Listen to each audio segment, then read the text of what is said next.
ഇന്ന് നമ്മൾ ഡിസ്കസ് ചെയ്യുന്നത് ഇപ്പം ഗ്രീഷ്മ എന്ന ഒരു യുവതിക്ക് അവരുടെ നമസ്കാരം. അപ്പോൾ ഇന്ന് പറയാനുള്ളത് ഈ വീഡിയോയെ കുറിച്ചാണ്. ഇത് ഷാരോൺ വധക്കേസിനെ കുറിച്ച് നമ്മുടെ സന്തോഷ് പണ്ഡിറ്റ് സാർ അദ്ദേഹത്തിൻ്റെ അഭിപ്രായം പറയുകയാണ്. പ്രതിയായ യുവതി ഗ്രീഷ്മയ്ക്ക് ലഭിച്ചിട്ടുള്ള ശിക്ഷാവിധിയെക്കുറിച്ച് അത് നടപ്പിലാകുമോ അല്ലെങ്കിൽ അത് ശരിയാണോ, അങ്ങനെ അതിനെ സംബന്ധിച്ച് ഉള്ള സന്തോഷ് പണ്ഡിറ്റ് സാറിൻ്റെ ഒരു വിപുലമായ ഒരു നിരീക്ഷണമാണ് ഇതിനകത്ത് പറഞ്ഞു വെക്കുന്നത് സന്തോഷ് പണ്ഡിറ്റ് സാർ. അങ്ങനെ പലരും പല അഭിപ്രായങ്ങൾ പറയുന്നുണ്ട്. ഇപ്പോൾ തൊട്ട് മുമ്പ് രാഹുൽ ഈശ്വർ, നിരൂപകനും രാഷ്ട്രീയ പ്രവർത്തകനും ഒരു മീഡിയ പേഴ്സണാലിറ്റിയൊക്കെ ആയ രാഹുൽ ഈശ്വറിൻ്റെ ഒരു വീഡിയോ ഒക്കെ കാണാനിടയായി. പിന്നെ ഈ പെൺകുട്ടിക്ക് സപ്പോർട്ട് ചെയ്ത് പറയുന്ന ഒരു റിട്ടയർഡ് ജഡ്ജി കമാൽ പാഷ, അദ്ദേഹം പറയുന്ന ചില വാദഗതികൾ ഒക്കെ കേൾക്കാനിടയായി. അത് ഞാൻ ആദ്യം കേട്ടു. അതൊക്കെ തന്നെ ചില കാര്യങ്ങൾ രാഹുൽ ഈശ്വറും ചൂണ്ടിക്കാണിച്ച് പറയുന്നുണ്ട്. പലതും എനിക്ക് അയാളുടെ ആ വ്യക്തിയുടെ റിട്ടയർഡ് ജഡ്ജിൻ്റെ വായിന്ന് കേട്ട് കഴിഞ്ഞപ്പോഴത്തേക്കും എനിക്ക് അത്ഭുതം പോലും ആയിപ്പോയി. ഇങ്ങനെ ഒരു റിട്ടയർഡ് ജഡ്ജ് ആയിരുന്നിട്ട് ഇങ്ങനെ പറയുന്ന കാര്യങ്ങൾ പിന്നെ എനിക്ക് കൂടുതൽ അത്ഭുതപ്പെടേണ്ട ആവശ്യം പിന്നെ വന്നില്ല. കാര്യം ഇത് കറുത്ത കൊട്ടിട്ടവന്മാരാണ്. ഈ പറ്റികൾക്കൊന്നും നോക്കാനൊന്നുമില്ല. ഇവർ ഇത് പറ്റികൾ വാക്കുകൾ കൊണ്ട് കളിക്കുന്ന വ്യക്തികളാണ്, അങ്ങോട്ടും ഇങ്ങോട്ടും കളിക്കുന്നത്. അങ്ങനെ ഒരു വർത്തമാനം ഇദ്ദേഹം പറഞ്ഞു. ഇതേമാതിരി എന്താ പറയുക, ഒന്നൊന്നല്ല കുറേ അധികം കാര്യങ്ങൾ പുള്ളി പറഞ്ഞു. ഒന്ന് ഇദ്ദേഹം പറഞ്ഞത് ഈ പയ്യൻ ഷാരോൺ എന്ന് പറഞ്ഞത് ഈ പെൺകുട്ടിയുടെ വീട്ടിൽ പോയത് പ്രാർത്ഥിക്കാനൊന്നും അല്ലല്ലോ എന്നൊക്കെയാണ് പറയുന്നത്. പിന്നെ തെളിയിക്കപ്പെടാത്ത കാര്യങ്ങൾ പോലും അദ്ദേഹം പറഞ്ഞു. നഗ്നചിത്രങ്ങൾ ഉണ്ടായിരുന്നു, എന്താ പറയുക, ഫോഴ്സ് ചെയ്തു, നിർബന്ധിച്ചു എന്നൊക്കെ പറഞ്ഞ കുറേ കാര്യങ്ങൾ പറയുന്നുണ്ട്. പിന്നെ അദ്ദേഹം പറഞ്ഞ ഒരു ഏറ്റവും വലിയൊരു വികടത്തരം, എന്താ പറയുക, ഒരു ഇൻസെൻസിറ്റീവ് ജോക്ക് എന്നൊന്നും പറയാൻ പറ്റില്ല, ഇൻസെൻസിറ്റീവ് ബ്ലണ്ടർ എന്ന് വേണേൽ പറയേണ്ടി വരും. അങ്ങനെ ഒരു സംഭവം അദ്ദേഹം പറഞ്ഞത്. വീട്ടിൽ ചെന്നു, അപ്പോൾ അന്തസ്സായിട്ട് കഷായം ഗ്ലാസ്സിലങ്ങ് ഒഴിച്ചു കൊടുത്തു, അതങ്ങ് കുടിച്ചു എന്ന് പറയുന്ന ഒരു സംസാരമുണ്ട്. അതൊക്കെ ഒരു എന്താ പറയുക, ഒരു റിട്ടയർഡ് ജഡ്ജിന് ശോഭനീയമായിട്ടുള്ള ഒരു വർത്തമാനമാണോ എന്ന് അത് കേൾക്കുന്നവരത് ചിന്തിക്കണം. അപ്പം ഇദ്ദേഹമൊക്കെ ഏത് ലെവലിലുള്ള ജഡ്ജാണ്, ഇദ്ദേഹത്തിൻ്റെ ഒക്കെ ഉദ്ദേശം എന്താണെന്നൊക്കെ ഉള്ളതാണ്. എന്തെങ്കിലും ഒരു പ്രമാദമായിട്ടുള്ള കേസ് വരുമ്പോൾ അവിടെ വന്ന് എന്തെങ്കിലും നാക്കിട്ടടിച്ച് വായിട്ട് തള്ളി അങ്ങ് ആളാകണമെന്നുള്ളതൊക്കെയാണ് ഇവന്മാരുടെ ചിന്ത. ആൾക്കാർ എന്ത് സംഭവിച്ചാലും ആൾക്കാർക്ക് എന്ത് നഷ്ടം വന്നാലും കുഴപ്പമില്ല, അവറ്റുകൾക്ക് ആളായച്ചാൽ മതി. അതാണ് ഈ പറ്റുകളുടെ ചിന്ത. എന്നിരുന്നാലും ഇപ്പം ഈ അതിനൊന്നും എനിക്ക് മറുപടി പറയണമെന്ന് തോന്നില്ല. കാര്യം അതൊക്കെ നോർമലായിട്ട് സംഭവിക്കുന്ന കാര്യങ്ങൾ. പല വാദങ്ങൾ പറയും, അങ്ങനെ പറയും, ഇങ്ങനെ പറയും. അതൊക്കെ ഊഹിക്കുന്ന കാര്യങ്ങളാണ്. കാരണം സെഷൻസ് കോർട്ടിൽ ഒരു വിധി പ്രഖ്യാപിച്ച് കഴിഞ്ഞ് കഴിഞ്ഞാൽ ഹൈക്കോടതി പോവാം, അതിന് സുപ്രീം കോടതി പോവാം, അങ്ങനെ പലതും പോവാം. കാലങ്ങളോളം അത് ഇങ്ങനെ നടക്കും. അതാണുള്ള നിയമവിധി. ആൾക്കാർ പല അഭിപ്രായങ്ങളൊക്കെ പറയും. അതിന് മറുപടി പറയണമെന്നുണ്ടായിരുന്നില്ല. പക്ഷേ ഈ സന്തോഷ് പണ്ഡിറ്റിൻ്റെ ഈ സംഭവത്തിന് ഒന്ന് ഇലാബറേറ്റ് ചെയ്ത് പറയണമെന്നുണ്ടായി. കാരണം അദ്ദേഹം പറഞ്ഞ് നിർത്തുന്നൊരു കാര്യമുണ്ട്. അത് വലിയ പ്രധാനപ്പെട്ട ഒരു കാര്യമാണ്. പലരും പറയാത്തതും ചിന്തിക്കാത്തതുമായിട്ടുള്ള കാര്യമാണ്. എന്നാൽ അതാണ് ഏറ്റവും വലിയ ഇമ്പോർട്ടൻ്റ് ആയിട്ടുള്ള കാര്യം. അത് ഈ സംഭവം വിഡ്ഢിയെന്ന് പലപ്പോഴും മുദ്രകുത്തി സന്തോഷ് പണ്ഡിറ്റ് സാർ, ഞങ്ങൾ ഇതൊന്നും കുത്തിയിട്ടില്ല. ഇന്നിപ്പോൾ സംഭവം മാറ്റിയൊക്കെ പറയുന്നുണ്ട് അദ്ദേഹത്തിൻ്റെ വീക്ഷണങ്ങളൊക്കെ കൊണ്ടിട്ട്. എന്നിരുന്നാലും അദ്ദേഹം പറഞ്ഞു നിർത്തുന്ന പുതിയ തലമുറക്ക് എന്താ പറയുക, ആരോഗ്യപരമായിട്ടും സാമ്പത്തികപരമായിട്ടും ഒക്കെ ഉള്ള കോൺഷ്യസ്നെസ് ഉണ്ട്. അതൊക്കെ മെച്ചപ്പെടുത്തണമെന്നുള്ള ആഗ്രഹമുണ്ട്. പക്ഷെ ഒരു സ്പിരിച്വൽ ഗ്രോത്തും ബാലൻസും അവർക്കില്ല. അത് മെച്ചപ്പെടുത്തണമെന്നുള്ള ആഗ്രഹവും ഇല്ല. അത് അവർക്ക് അറിയാനും പാടില്ല എന്നൊക്കെ ഉള്ളത്. അങ്ങനെ ഭൂരിഭാഗം മനുഷ്യർ അങ്ങനെയാണ് ഇപ്പം നിലവിലുള്ള ഈ തലമുറയിലുള്ള. അത് കേരളത്തിലും ഇന്ത്യയിലും എന്ന് മാത്രമല്ല, മൊത്തത്തിലൊരു പോപ്പുലേഷൻ, ഒരു ഗ്ലോബൽ പോപ്പുലേഷൻ എടുത്താൽ തന്നെ അങ്ങനെയുള്ള മനുഷ്യർ കൂടി വരുന്ന കാലഘട്ടമാണ്. മറ്റു പല രാജ്യങ്ങളിലും ഒരു വളരെ ഹൈലി സ്പിരിച്വൽ ആയിട്ടുള്ള വ്യക്തികളും അങ്ങനെയുള്ള മൂവ്മെന്റുകളും അങ്ങനെയുള്ള വേവ്സും ഒക്കെ വരുന്നുണ്ട്. ഒരു spiritual enlightenment, spiritual growth, vibration shift ഒക്കെ മറ്റു പല രാജ്യങ്ങളിൽ നിന്നും വരുന്നുണ്ട്. പക്ഷേ ഇന്ത്യ പോലൊരു രാജ്യത്ത് ഇപ്പോൾ വളരെ കോമ്പറ്റീറ്റീവ് ആയിട്ടുള്ള ഒരു ചിന്തയാണ് മനുഷ്യരുടെ മനസ്സിലുള്ളത്. ആരെ കൊന്നിട്ടായാലും കൊള്ളാം, ആരെ കുപ്പിലടിച്ചിട്ടായാലും കൊള്ളാം, നമ്മുടെ കാര്യം നടക്കണം. എന്താ പറയുക, നാമ വാഴണമെന്ന താക്കണം, അങ്ങനെ താക്കണം എന്നുള്ള ഒരു ചിന്ത, അത്ര കൊടൂരമായിട്ടുള്ള ചിന്ത, അഗ്രസീവായിട്ടുള്ള ചിന്ത മലയാള സമൂഹത്തിലും ഇന്ത്യൻ സമൂഹത്തിലും വ്യാപിച്ചിരിക്കുകയാണ്. അതിന് കാരണം ഈ സ്പിരിച്വൽ ഗ്രോത്ത് ഒരു വ്യക്തിക്കില്ല എന്നുള്ളതാണ്. അപ്പോൾ ആ വ്യക്തി അങ്ങനെ ചിന്തിക്കില്ല. കാര്യം ആ വ്യക്തിയുടെ എന്താ പറയുക, ബാഹ്യമായിട്ടുള്ള ചില കാര്യങ്ങൾ അവർ ചിന്തിക്കുള്ളൂ.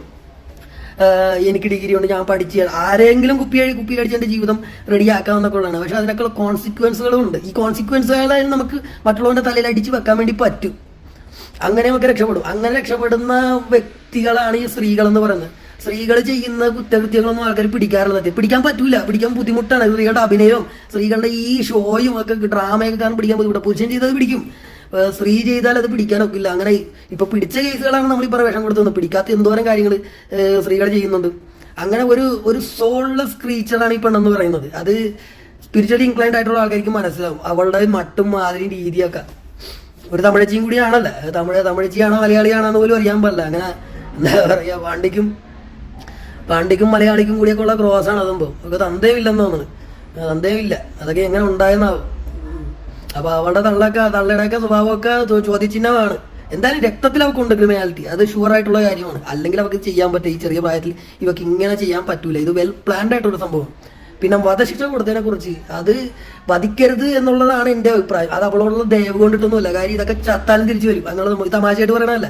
ഇതൊക്കെയാണ് പ്രധാനപ്പെട്ട കാര്യം. മനുഷ്യർ ഈ നിയമപരമായിട്ടുള്ള കാര്യങ്ങളൊക്കെ നോക്കുന്നുള്ളൂ. അതൊക്കെ മനുഷ്യരുണ്ടാക്കിയ നിയമങ്ങളാണ്. IPC KPC ഒക്കെ, IPC 302 IPC തേങ്ങയൊക്കെ മനുഷ്യരുണ്ടാക്കിയ കാര്യങ്ങളാണ്. അതിനകത്ത് മനുഷ്യർ പല പല വാദങ്ങളും പറയും. വാദിക്കാൻ വേണ്ടി പല വാദങ്ങളും പറയും. വാദമല്ലല്ല, പ്രപഞ്ച സത്യം എന്ന് പറഞ്ഞ സംഭവമുണ്ട്.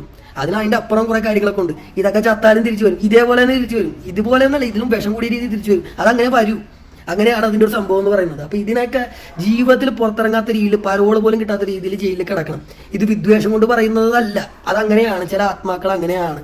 അങ്ങനെ ജനിച്ചൊരു ഒരുത്തിയാണ് ഈ പെൺകുട്ടി എന്ന് പറയുന്നത്. അവർക്ക് ഒരാളുടെയും സുഖദുഃഖത്തിൽ അവൾക്ക് ഒരു താല്പര്യവും ഇല്ല. അവൾ മനസ്സിലാക്കുന്ന, അവളുടെ ആത്മാവ് ചലിക്കുന്ന ഒരു ഫ്രീക്വൻസി ഉണ്ട്.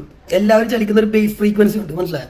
ആ ബേസ് ഫ്രീക്വൻസി അനുസരിച്ചാണ് ഒരുത്തൻ നല്ലവനും ദുഷ്ടനും വില്ലനും കൊടൂര വില്ലനും ഒക്കെ ആയി മാറുന്നത്. അത് അവരുടെ ഉള്ളിലുള്ളതാണ്, അല്ലേ?